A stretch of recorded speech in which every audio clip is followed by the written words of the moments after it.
I'm gonna get his mentorship. And so I got into it, and then that month I did like 43,000, which was my best month to that day.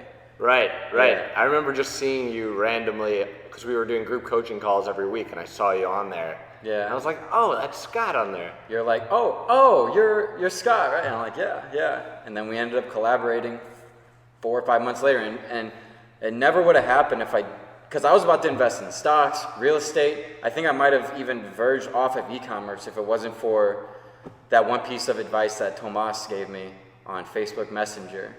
Now, that's a great piece of advice. I would love for you to elaborate on that advice a little bit and what you heard and what were you thinking. So you've been through a lot of different things, lots of changes in your life. From a financial standpoint, you've done really well for yourself over the last couple of years.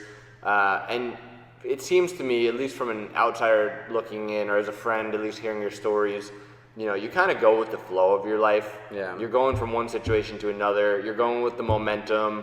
How do you keep yourself in a state of good energy? And let's start with that. How do you keep yourself in a state of elevated energy? Just knowing it's gonna work.